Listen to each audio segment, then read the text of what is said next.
अस्सलाम वालेकुम। दुरूद शरीफ पढ़ने।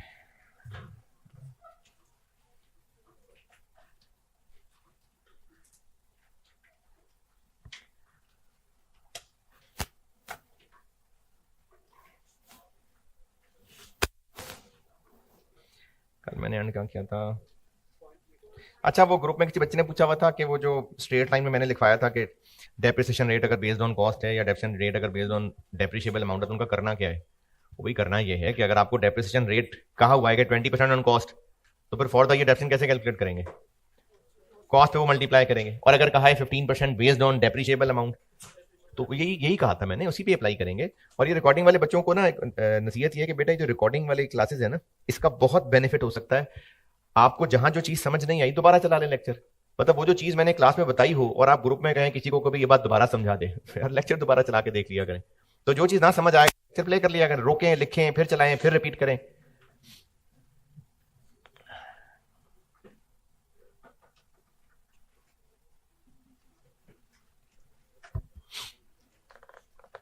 अच्छा, कल मैंने आपको कोई 2-3 पॉइंट लिखवाए थे ना शायद, है ना? आखिरी क्या बताया था, बताइएगा। रेजिडुअल वैल्यू वाला ना, ठीक है। अच्छा, चलें अगला लिखें।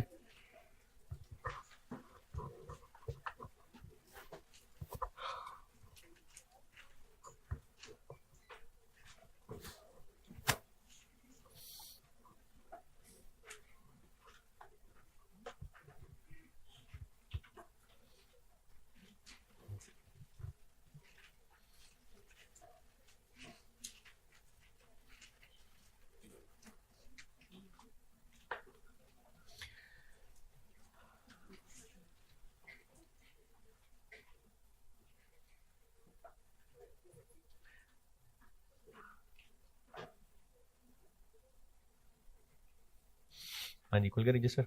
चले लिखें। बल्कि पहले आपको पूछता हूं आपसे। एक मशीन की यूजफुल लाइफ थी 8 साल, और 8 साल इस्तेमाल कर लिए, और 8 साल खत्म होते ही जाके फौरन बेच के आए, वरना कीड़े पड़ जाएंगे।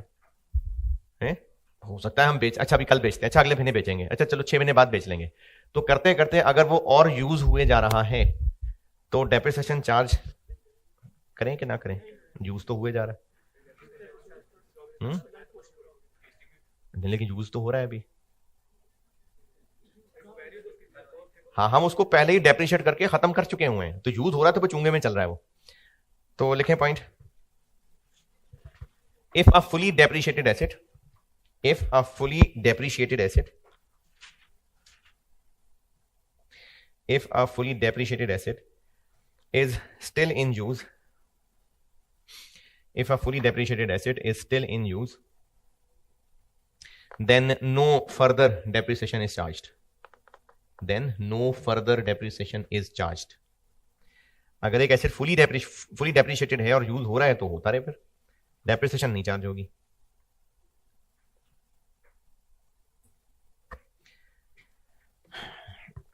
अच्छा चलें अगली बात समझाता हूं। एक प्लांट लगा लिया, वर्किंग भी शुरू हो गई, और को 2-3 साल गुजर गए। उसके बाद जैसे वो कोरोना के दौर में सब बंद हो गया था ना, तो फैक्ट्री बंद हो गई, ताले लगा के, पुलिस वाले ताले लगा के कि फैक्ट्री नहीं खुलेगी। अब वो 6 महीने बंद पड़ी रही, तो उस 6 महीने में प्लांट की डेप्शन चार्ज करें? वो हम तो यूज ही नहीं कर पा रहे, तो वर्किंग कंडीशन में सही है। अच्छा, और मिसाल, ये इधर साथ लाइब्रेरी बनी है, तो अब ये क्लासरूम है, इसमें ये प्रोजेक्टर है, ये बोर्ड है, ये सब पीपी हैं, एसेट्स हैं। अगर कल को मैनेजमेंट में कुछ डिसीजन लें कि इसको भी लाइब्रेरी बना देते हैं, ये क्लासरूम नहीं लाइब्रेरी है अब से, तो ये बोर्ड यूज हो रहा होगा? नहीं, तो इसको डेप्रिशिएट करना छोड़ देंगे, लेकिन अब तो यूज ही नहीं हो रहा। हाँ, वर्किंग कंडीशन में है और लाइफ तो उसकी गुजर रही है। तो लिखिए अंग्रेजी। Depreciation is charged, depreciation is charged even if asset becomes idle, idle मतलब फारिग, IDLE, even if asset becomes idle or is retired from active use.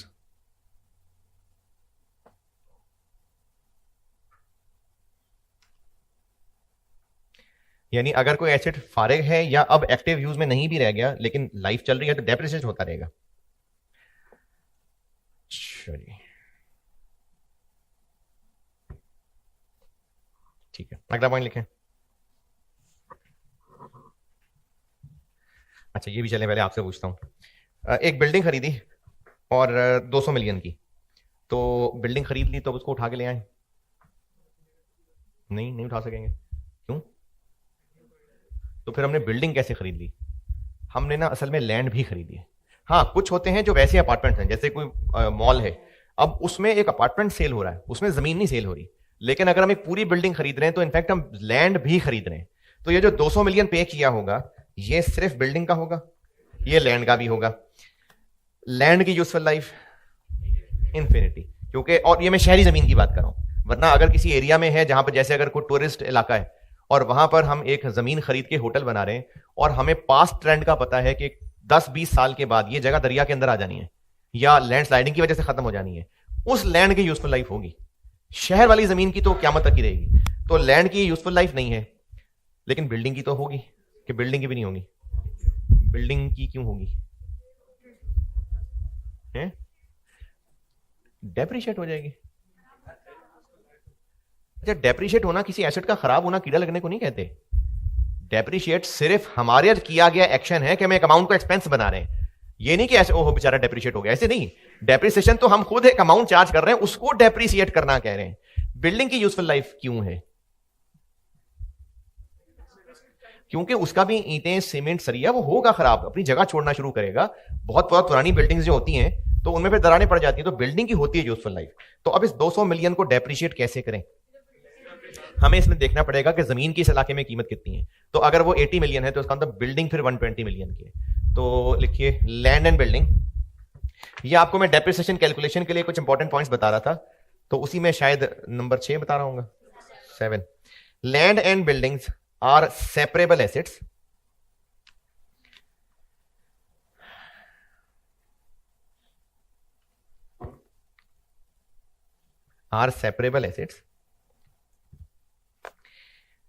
and therefore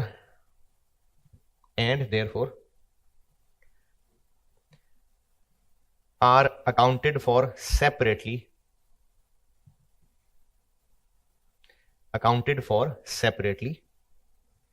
even when acquired together। यानी अगर इकट्ठे भी खरीदे होंगे फिर भी लैंड और बिल्डिंग को अलग अलग एसेट माना जाएगा।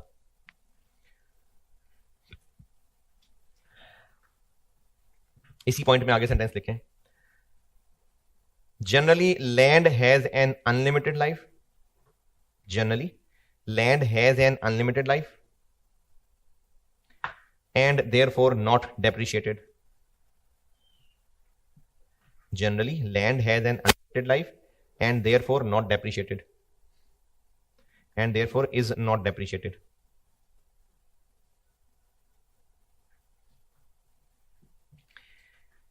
Buildings have a limited life,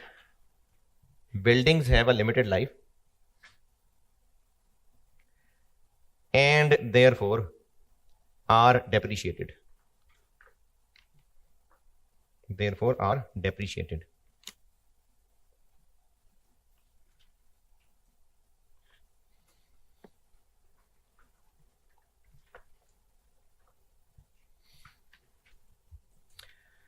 चलिए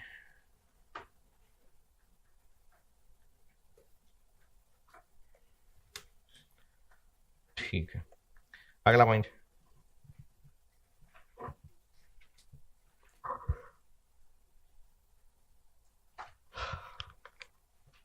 अच्छा ये अगला पॉइंट भी समझाता हूं पहले।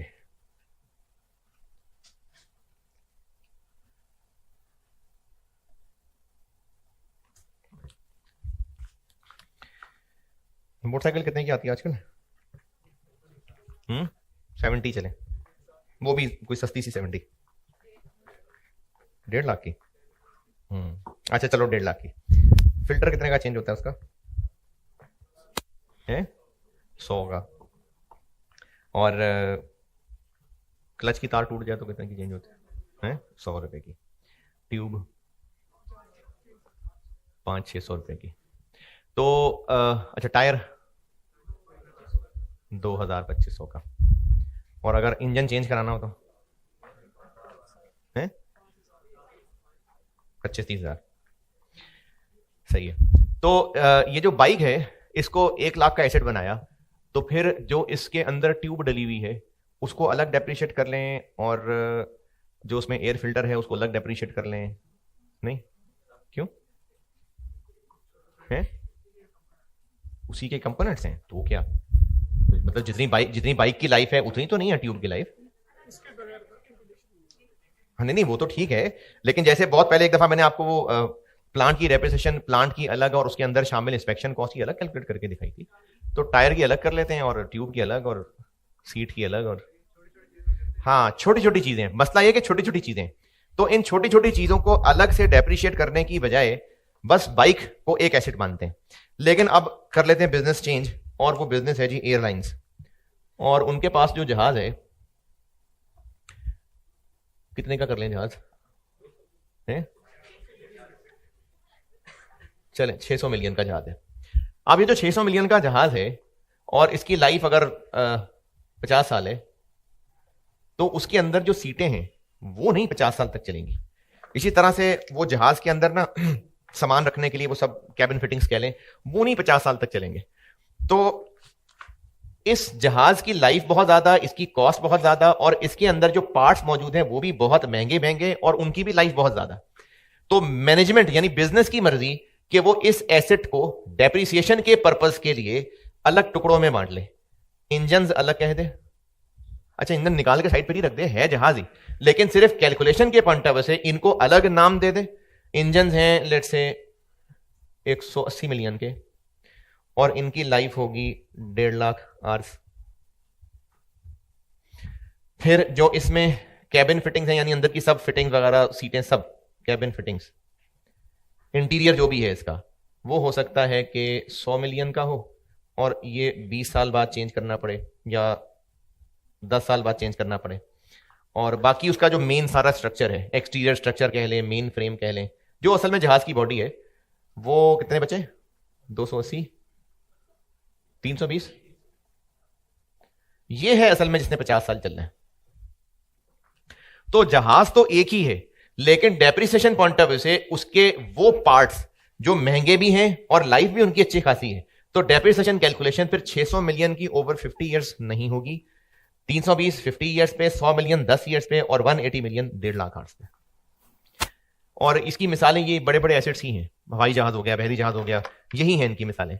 तो इसके लिए अंग्रेजी लिखें, अगला पॉइंट अंग्रेजी लिख लें, फिर ये मिसाल ले लेना।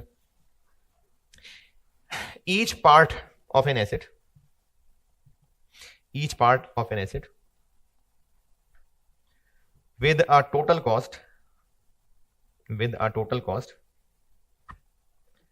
that is significant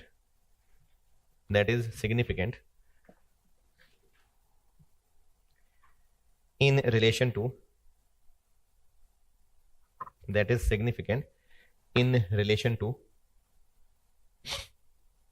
the total cost of asset, in relation to the total cost of asset।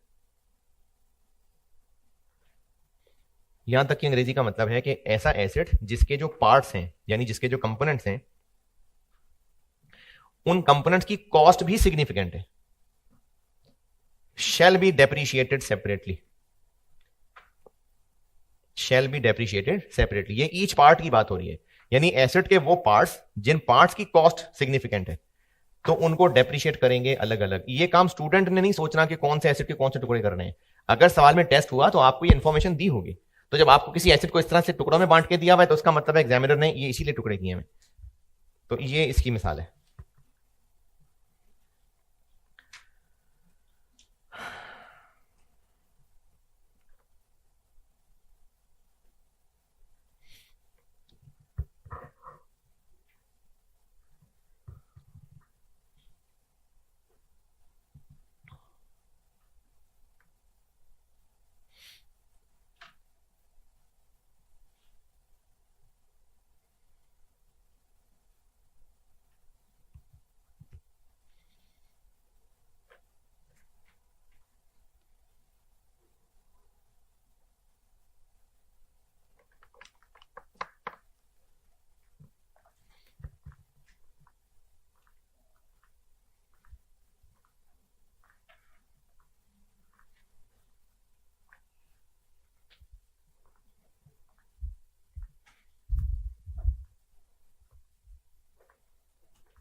हाँ जी, नोटेड।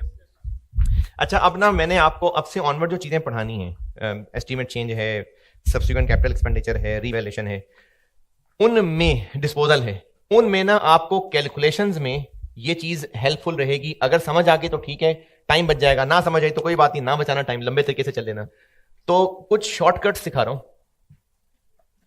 ये कोई टॉपिक नहीं आई है 16 में शॉर्टकट्स, ये मैं आपको वैसी कैलकुलेशन में बता रहा हूं कि इससे टाइम बच जाएगा अगर आपको ये बातें समझ आ गई तो। और अगर मैं स्पेसिफिक बात करूं तो मैं आपसे ना ये चाह रहा हूं कि हम अगर किसी एक पॉइंट ऑफ टाइम पे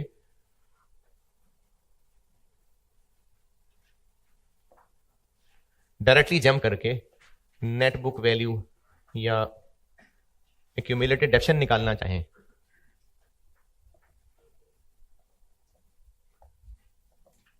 जैसे अगर एक एसेट है वो आज से 17 साल पहले खरीदा था और अभी उसकी एक्यूमुलेटेड डेप्शन जानना चाह रहे हैं, तो फिर 17 साल की डेप्शन कैलकुलेट करें, उन सबको ऐड करें, या अगर रिड्यूसिंग बैलेंस मेथड था तो वो 17 लाइनें लिखें, तो वो टाइम बचाने की बात कर। तो सवालों के अंदर ये चीज हेल्पफुल हो सकती है। ये फिर बता रहा हूं, ये कोई आईएएस 16 का टॉपिक नहीं है, मैंने आईएएस 16 को अभी ब्रेक लगा के जो अब पढ़ाने लगा हूं ना उसमें ये चीजें काम आएंगी सवाल में, तो उसके लिए कुछ शॉर्टकट्स सामने बना रहा हूं और कोई अनोखी चीजें नहीं बनाने लगा, आपसे पूछ पूछ के बना दूंगा। तो अगर आपको ये समझ आ गए, आसान लगे तो यूज कर लेना। पहले कर लेते हैं स्ट्रेट लाइन की बात, बल्कि और आसान कर लेते हैं, स्ट्रेट लाइन से भी आसान करते हैं, पहले आसान आसान फारिग करते हैं। आर्स मेथड, आर्स मेथड, अगर हमें कुछ अरसा गुजरने के बाद किसी पॉइंट ऑफ टाइम की एक्यूमुलेटेड डेप्रिसिएशन या बुक वैल्यू चाहिए तो डायरेक्ट एक फार्मूले से पहुंच सकते हैं जी, पहुंच सकते होंगे, तभी शॉर्टकट कह रहा हूं, पहुंच सकते होंगे। तो अगर हम किसी एक पॉइंट ऑफ टाइम पे इसकी बुक वैल्यू तक पहुंचना चाहें तो कॉस्ट माइनस एक्यूमुलेटेड डेप्शन, अच्छा एक्यूमुलेटेड तक पहुंचते हैं, cost minus RB useful life years में, ये ब्रैकेट के अंदर वाली चीज क्या बनी, डेप्रिसिएशन पर आर, और टोटल एक्यूमुलेटेड बनाना है तो मल्टीप्लाई बाय कितने आर्स, शुरू से लेके आज तक जितने इस्तेमाल हो चुके, total years used to date. To date का मतलब होता है जिस दिन कैलकुलेशन कर रहे हैं उस दिन तक। तो ये ब्रैकेट का हिस्सा बन गया एक्यूमुलेटेड डेप्शन, और कॉस्ट में से माइनस करें तो बुक वैल्यू।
हाँ जी, नोटेड।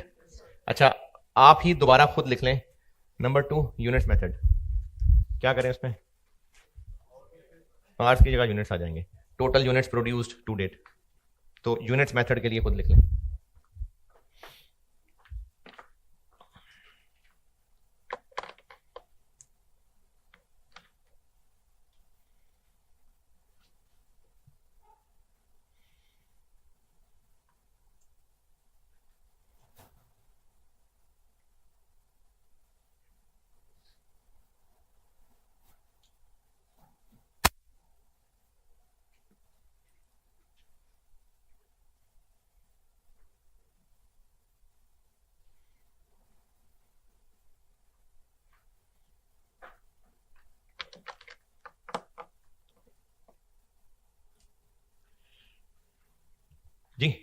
लिखा straight line.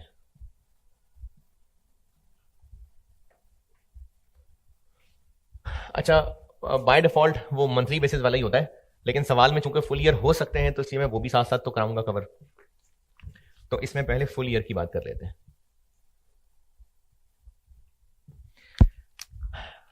Net book value निकालने के लिए कॉस्ट में से एक्यूमुलेटेड माइनस कर लेते हैं, और एक्यूमुलेटेड के लिए एनुअल डेप्रिसिएशन स्ट्रेट लाइन है चूंकि, इनटू एक्यूमुलेटेड कैसे निकालूं? स्ट्रेट लाइन मेथड है, फुल ईयर बेसिस है, किसी एक पॉइंट पे खड़े किसी एक साल के एंड पे हम एक्यूमुलेटेड रेप्शन कैसे ढूंढें? एक साल की रेप्शन को मल्टीप्लाई कर दें जितने साल गुजर गए हैं, और जितने साल गुजर गए भी आपने ना 12-12 महीने काउंट नहीं करने, क्योंकि फुल ईयर बेसिस है। आपने करना है number of accounting year ends to date. 12-12 महीने गिन के नहीं चलना, क्योंकि क्या पता दिसंबर के आखिर में खरीदा हो, वो भी तो पूरी रेप्शन ही लगेगी। तो इसलिए जितने अकाउंटिंग ईयर एंड गुजर चुके हैं वो।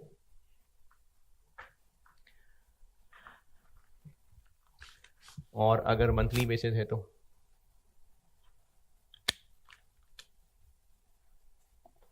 Cost minus annual depreciation. अब आपने पूरे 12-12 महीने गिन के चलना है। मंथली बेसिस है, ये क्या हुआ? ब्रैकेट के अंदर क्या हुआ? ब्रैकेट के अंदर अभी क्या हुआ? अभी तक जो किया है उसका आंसर क्या है? 1 महीने की डेप्रिसिएशन भाई। टोटल तक कैसे पहुंचे?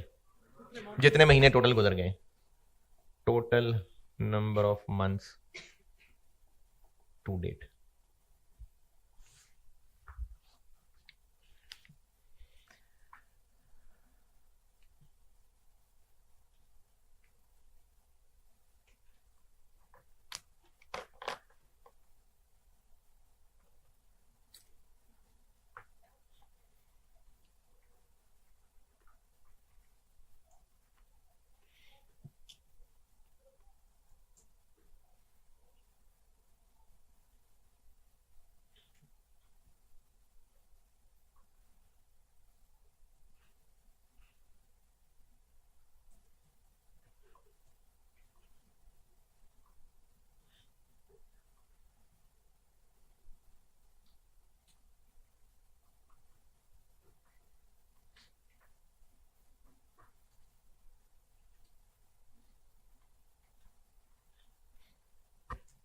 हाँ जी, नोटेड। चलिए सवाल लिखें।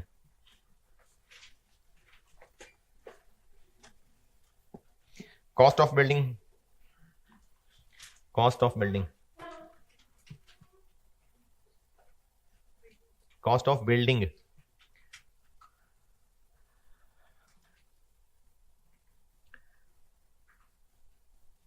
260 million, 260 million. Residual value 20 million.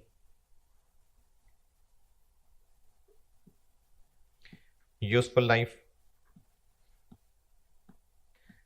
20 साल, 20 ईयर्स। अकाउंटिंग ईयर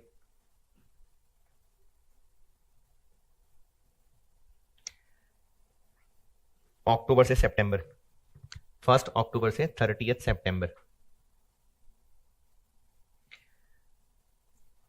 खरीदी थी बिल्डिंग 1 अगस्त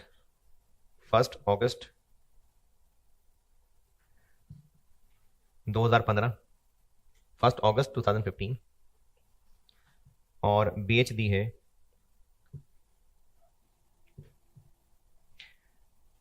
30 सितंबर 2024। स्ट्रेट लाइन मेथड है, और आपसे रिक्वायर्ड है डिस्पोजल के टाइम पे बिल्डिंग की net book value, full year से भी और मंथली बेसिस से भी। Net book value at the time of disposal required है, फुल ईयर से भी और मंथली से भी।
जी, अगर फुल ईयर चले तो खरीदा कब था? 1 अक्टूबर 15। जी जी, अगर मैंने, मेरी गलती, मैंने अक्टूबर गलत दिख गया था, 1 अगस्त। तो ईयर एंड हुआ होगा यहां। उसके बाद बेचा कब है? 30 सितंबर 24।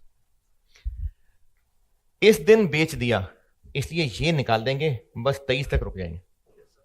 तो 15 पूरा, 16, 17, 18, 19, 20, 21, 22, 23, 9 साल। तो 260 माइनस 1 साल की बनती है 12 इंटू 9, 152। ये 9 साल गिनने में कोई एतराज? दी 9 साल, 9 तक गिनती ना आ रही हो किसी को? अब जब महीनों में चलेंगे तो मेरा मशवरा यह है कि जब महीने गिनने हो ना, तो चूंकि बचपन से कैलेंडर ईयर याद होता है, तो महीने गिनने में आप अकाउंटिंग ईयर की बजाय अगर कैलेंडर ईयर रख लेंगे तो वो ज्यादा आसानी से गिना जाएगा। जैसे 16 से लेके 23 तक पूरे पूरे साल हैं, कितने हो गए? अब ये भी कैसे गिनेंगे? 16, 17, 18, 19, 20, 21, 22, 23, 8 साल। 8 तो हो गए पूरे पूरे, 96। 15 में, भाई जब मैं कैलेंडर ईयर गिन रहा हूं तो कैलेंडर ईयर गिन लेना 5, और 24 में 9, कितने हो गए? 110। 110 महीने, तो 260 माइनस 12, 110 बाई 12, 150। तो हम एक लंबी छलांग लगा के अगर बुक वैल्यू या एक्यूमुलेटेड तक पहुंचना चाहें तो ये तरीका। हम आते हैं रिड्यूसिंग पे। जी, सब पूछा कुछ? 110 कैसे आया? 2015 1 अगस्त को खरीदा था। मैंने कहा कि पूरी गुजरी हुई लाइफ में महीने गिनने हैं ना, तो अगर आप अकाउंटिंग ईयर से गिनना शुरू करेंगे वो भी ठीक है, चलो दोनों बता देता हूं, अकाउंटिंग ईयर से भी गिन देते हैं। 1 अगस्त 30 सितंबर तक कितने महीने? 2। उसके बाद 16, 17, 18, 19, 20, 21, 22, 23, 24 पूरे पूरे 9 अकाउंटिंग ईयर गुजर गए।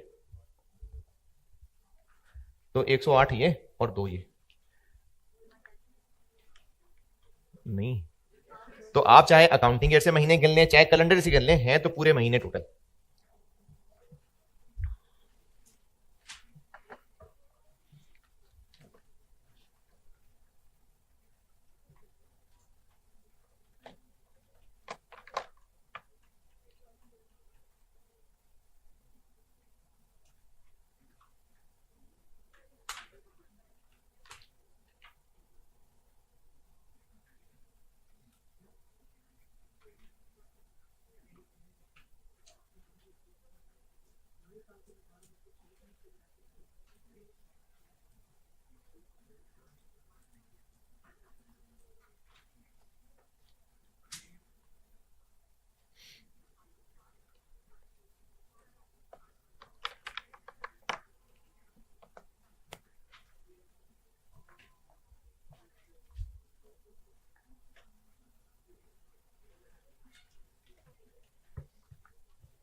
Reducing balance.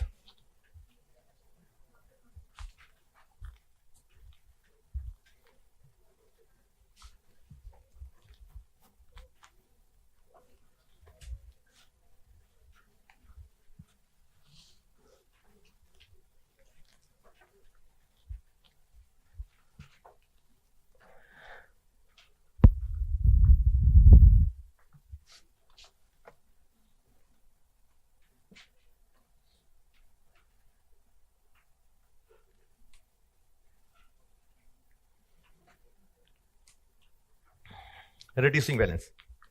अच्छा, रिड्यूसिंग बैलेंस में ना जो मैंने आपको कल फार्मूला डिराइव करने से पहले वो कंपाउंड डिस्काउंट वाले तरीके से चलाया था, वही इसका शॉर्टकट है।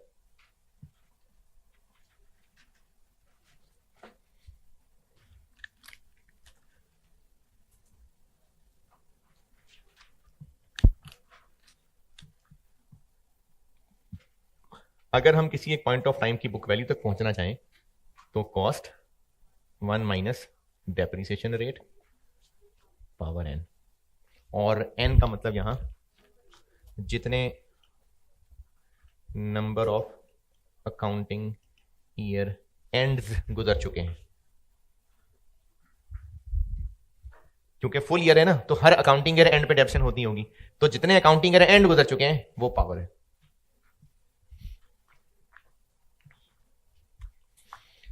और अगर मंथली बेसिस हो तो इसमें ना 3 ब्रैकेट लग जाते हैं, तो उसका मैं फार्मूला बनाने की बजाय आपको ना सवाल से सिखाता हूं। तो मंथली वाला सवाल से सीखते हैं।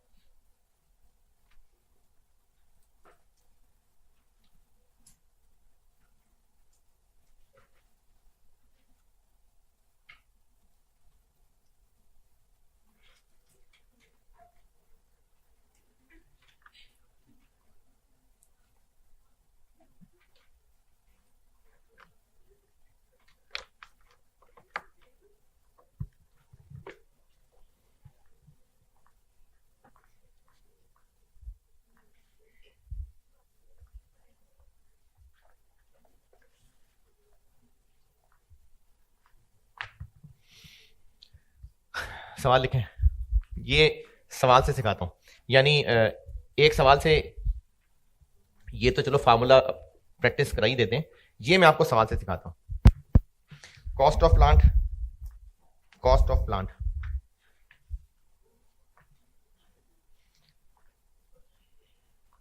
200 मिलियन, कॉस्ट ऑफ प्लांट है 200 मिलियन, रिड्यूसिंग बैलेंस मेथड है,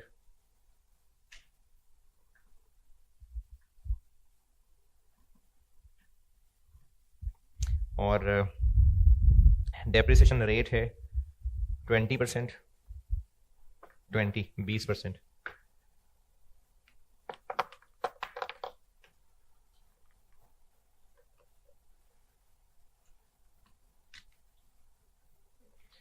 अकाउंटिंग ईयर जुलाई से जून,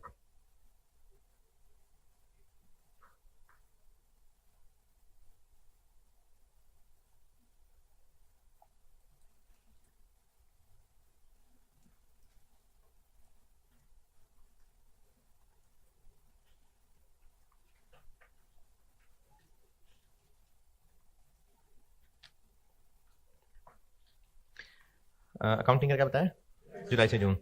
प्लांट खरीदा था 1 अप्रैल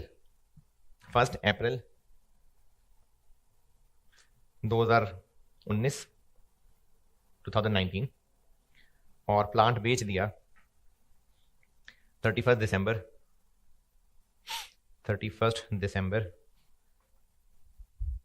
2024, 2024।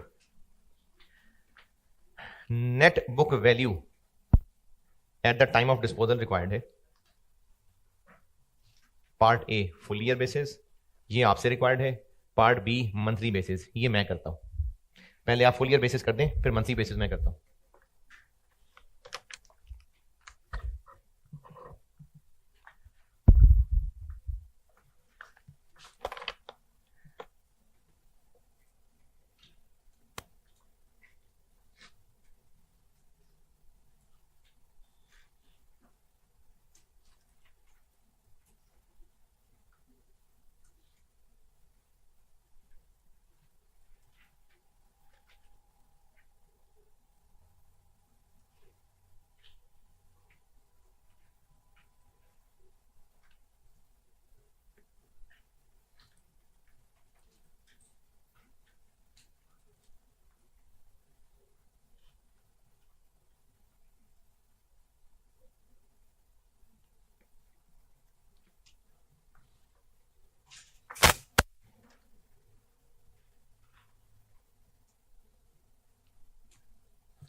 जी फुल ईयर हो तो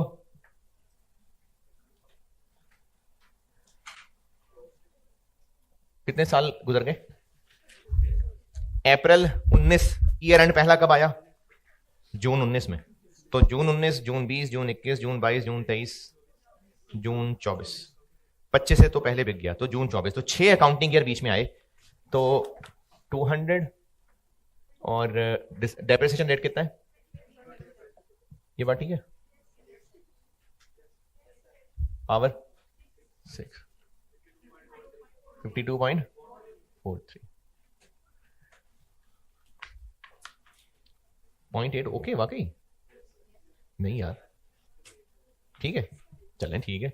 अच्छा ये एक और तरीके से बताता हूं ये बात, ये वाली। पहले साल डेप्रिसिएशन रेट किस पे लगा? कॉस्ट पे। कितने परसेंट? तो फिर इसमें 20% डेप्शन चार्ज करने के बाद जो बाकी बच गया वो इसका 80 वापस बच गया। अब ये अमाउंट क्या चीज बन गई? बुक वैल्यू कब की? पहले साल की। अच्छा ये क्या हुआ?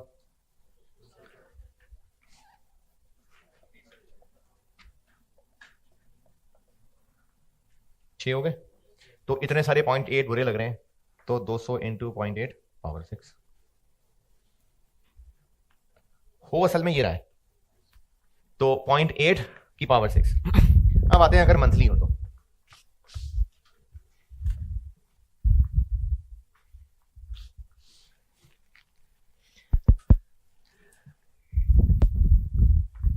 अगर मंथली है तो अच्छा, ये शॉर्टकट्स हैं हेल्प के लिए, ना पसंद आए तो आप 10 लाइनें लिख लेना।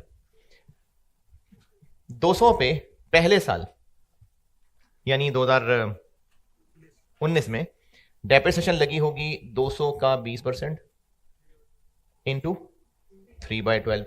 ये इसमें से माइनस किया होगा तो पहले साल की बुक वैल्यू आई होगी कितनी? 190। नहीं, यानी ये क्या चीज बन गई? पहले साल की बुक वैल्यू। उसके बाद कितने साल और गुजरे? पूरे पूरे पूरे पूरे कितने अकाउंटिंग ईयर और गुजरे? 23 तक पूरे 5। तो उन 5 के लिए हो गया ये कहां तक पहुंच गए हम? 30 जून 24 तक। अच्छा आगे एक और काम करता हूं, उससे पहले मैं इस ब्रैकेट को थोड़ा सीधा करूं। इसमें से 200 कॉमन लें,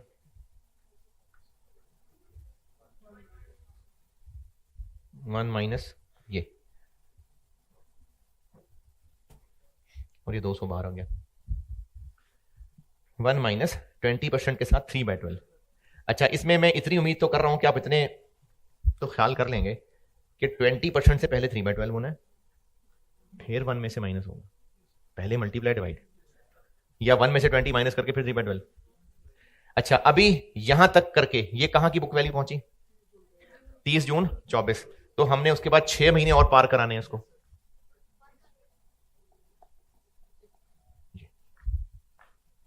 ये इसकी बुक वैल्यू तक पहुंच जाएंगे। यानी अगर मंथली बेसिस हो तो कॉस्ट, ये ब्रैकेट अगर खरीदे हुए साल में कुछ महीने हैं तो फिर दरमियान में जितने पूरे पूरे अकाउंटिंग ईयर हैं वो पावर में आ गए, और अगर बेचे हुए साल में कुछ महीने हैं तो ये उसका ब्रैकेट। बस मैक्सिमम ये 3 ही है। खरीदे हुए साल में कुछ महीने हैं तो उनका ब्रैकेट, बेचे हुए साल में कुछ महीने हैं तो उनका ब्रैकेट, और बीच में जितने पूरे पूरे अकाउंटिंग ईयर। तो इसका आंसर बन गया 0।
ये ब्रैकेट आई समझ?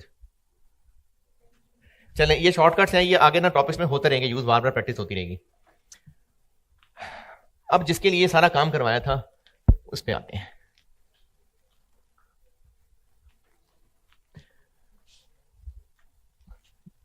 डेप्रिसिएशन कैलकुलेट करने के लिए कैलकुलेटर के अलावा और क्या क्या चाहिए हैं? नहीं नहीं, इंफॉर्मेशन क्या चाहिए? कॉस्ट, रेजिडुअल वैल्यू, लाइफ और मेथड।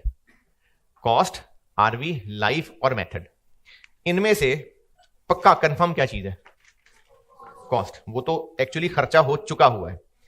यूजफुल लाइफ पक्का मैनुअल पे लिखा हुआ है, अंदाजा है। रेजिडुअल वैल्यू अंदाजा है। डेप्रिसिएशन मेथड वो भी अंदाजा है, क्योंकि हमारा अंदाजा है कि बेनिफिट्स कैसे मिलेंगे, तो ये सारे अंदाजे हैं।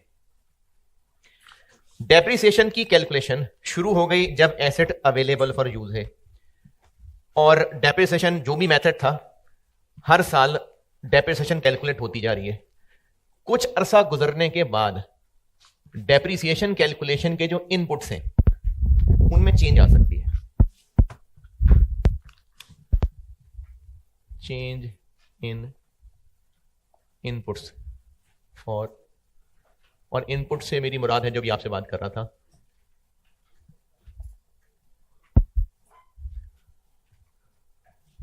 इनपुट से मेरी मुराद है कॉस्ट, लाइफ, आरवी, मेथड, ये मुराद है मेरी। इनमें कल को चेंज आ सकती है, इनमें कुछ चेंज हो सकता है, तो फिर डेप्रिसिएशन उसके बाद कैलकुलेट कैसे करनी है ये सिखाने लगा।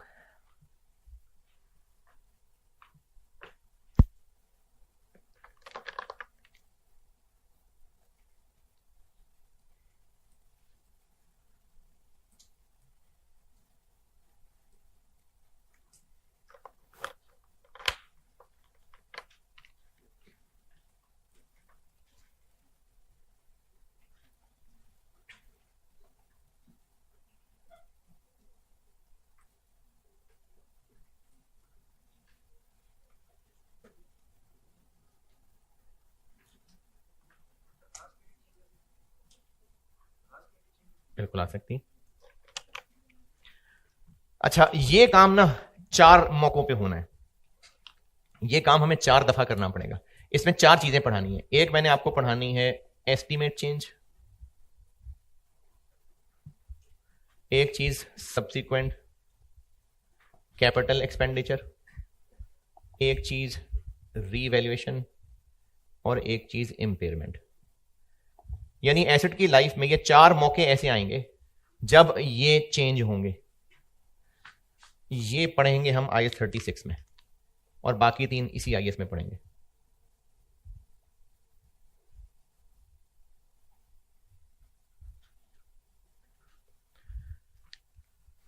एस्टीमेट चेंज, सब्सिक्वेंट कैपेक्स यानी कैपिटल एक्सपेंडिचर, रीवैल्यूएशन और इंपेयरमेंट, ये 4 मौके ऐसे आएंगे जब ये काम करना पड़ रहा होगा।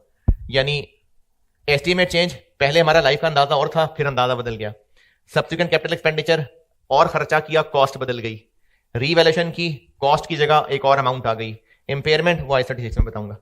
तो एस्टीमेट चेंज या सब्सिक्वेंट कैपिटल एक्सपेंडिचर या रीवैल्यूएशन और IAS 36 चूंकि बाद में कराऊंगा, तो बस 3 बातों की बात कर रहा हूं। इनकी वजह से डेप्रिसिएशन कैलकुलेशन में चेंजेस आ जाती हैं। तो अब सिखाने वाली बात यह है कि इनके बाद फिर डेप्रिसिएशन कैलकुलेट करते हुए क्या ख्याल रखें, यह सिखाने लगा हूं। जिनमें से पहली चीज अभी देखते हैं एस्टीमेट चेंज। अब इन तीनों को एक एक करके पढ़ाऊंगा। इसमें से पहले करने लगे हैं हम एस्टीमेट चेंज।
जब हम डेप्रिसिएशन कैलकुलेट करते हैं तो उसमें अंदाजे कौन कौन से इस्तेमाल हो रहे होते हैं? कॉस्ट के अलावा ये तीनों अंदाजे हैं, यूजफुल लाइफ और डेप्रिसिएशन रेट भी एक्चुअली अंदाजा ही है।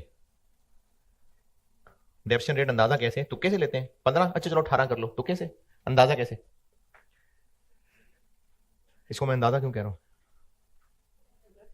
क्योंकि डेप्रिसिएशन रेट कैलकुलेट करने में लाइफ का इस्तेमाल हो रहा है। डेप्रिसिएशन रेट कैसे कैलकुलेट कर रहे हैं? यूजफुल लाइफ इस्तेमाल हो रही है ना, तो चूंकि यूजफुल लाइफ अंदाजा है, इसका मतलब डेप्रिसिएशन रेट भी एक अंदाजा है, रेजिडुअल वैल्यू अंदाजा है, डेप्रिसिएशन मेथड अंदाजा है, कॉस्ट अंदाजा नहीं है। ये हैं अंदाजे।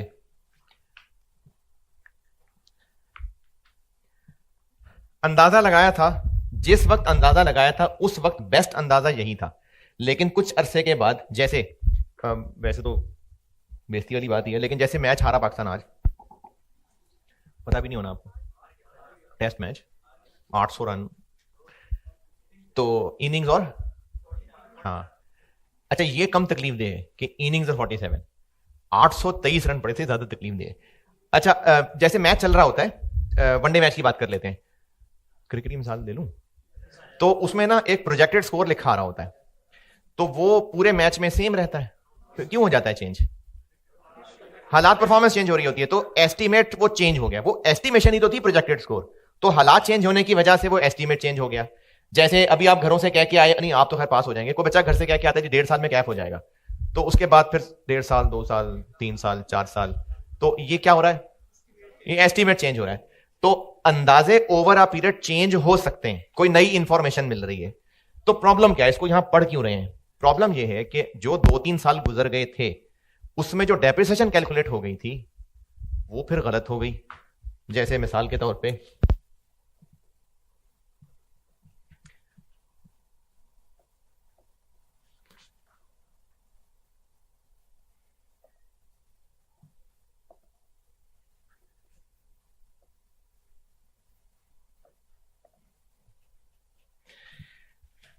मिसाल के तौर पे एक एसेट था 50 मिलियन का, और इनिशियली हमने उसकी लाइफ सोची थी 5 साल, और चलो स्ट्रेट लाइन मेथड था। 3 साल गुजर गए, इन 3 साल गुजरने के बाद ये 10 मिलियन 10 मिलियन 10 मिलियन डेप्रिशिएट हो गया। 3 साल गुजरने के बाद कितना बाकी बच गया था? 20। 3 साल इस्तेमाल करने के बाद यह अंदाजा हुआ कि ये तो 5 साल हमने इसको अंडर एस्टिमेट किया था, ये 2 नहीं बल्कि 4 साल चल जाएगा, यानी 5 की जगह 7 साल चल जाएगा। यहां से आगे ना 7 साल चल जाएगा। तो इसका मतलब है कि जो हमने इसको 5 पे डिवाइड किया था वो तो फिर 7 पे डिवाइड होना चाहिए था, तो ये 3 गलत हो गए। फिर जब हमने 3 साल गुजारे ना, उस वक्त हमारा बेस्ट अंदाजा 5 ही था, तो हमारे बेस्ट अंदाजे के मुताबिक जो हो गया सो हो गया। अब फिर से 50 मिलियन को 7 पे डिवाइड कर दें। क्यों 50 को क्यों नहीं? क्योंकि सारा थोड़ी दोबारा डेप्रिशिएट होना है। और 7 पे डिवाइड क्यों नहीं? क्योंकि 3 साल गुजर गए, तो जो बचा और जितनी लाइफ बची, तो बची हुई अमाउंट को बची हुई लाइफ पे डेप्रिशिएट कर देंगे। जो हो गया सो हो गया, बची हुई बुक वैल्यू, बची हुई लाइफ। तो अब हम ये करेंगे कि इसको हम डिवाइडेड बाय कर देंगे 4, तो अब हर साल 5-5 मिलियन चार्ज हो जाएगा। ये कॉन्सेप्ट है एस्टीमेट चेंज का, कि जो पहले हो गया सो हो गया, एस्टीमेट चेंज के बाद बाकी बची बुक वैल्यू, बाकी बची लाइफ। तो ये बात मैं आपको अंग्रेजी में लिख भी देता हूं, इसी के नीचे लिख देता हूं यहां, after estimate change remaining net book value is depreciated over remaining useful life using revised estimates of RV and depreciation method। अच्छा मैंने रिवाइज कहा, जरूर है, जरूरी नहीं कि रिवाइज हो सकता है आरवी चेंज ना हो रही हो सकता है मेथड चेंज ना हो। अगर हो रहा है तो अब नई डेफिनेशन निकाल तो रहे ही हैं, तो जो पहले हो गया सो हो गया, अब से ऑनवर्ड बाकी बची बुक वैल्यू, बाकी बची यूजफुल लाइफ। ये एस्टीमेट चेंज का रूल है कि जो हो गया सो हो गया। अब से ऑनवर्ड्स बाकी बची बुक वैल्यू को बाकी बची लाइफ पे डेप्रिशिएट कर लेते हैं।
हाँ जी, नोटेड। चलें इसकी प्रैक्टिस कराता हूं मैं कल, और प्रैक्टिस से ही फिर स्ट्रेट लाइन, रिड्यूसिंग बैलेंस आप ही बनाएंगे फार्मूले। ठीक है, अल्लाह हाफिज़।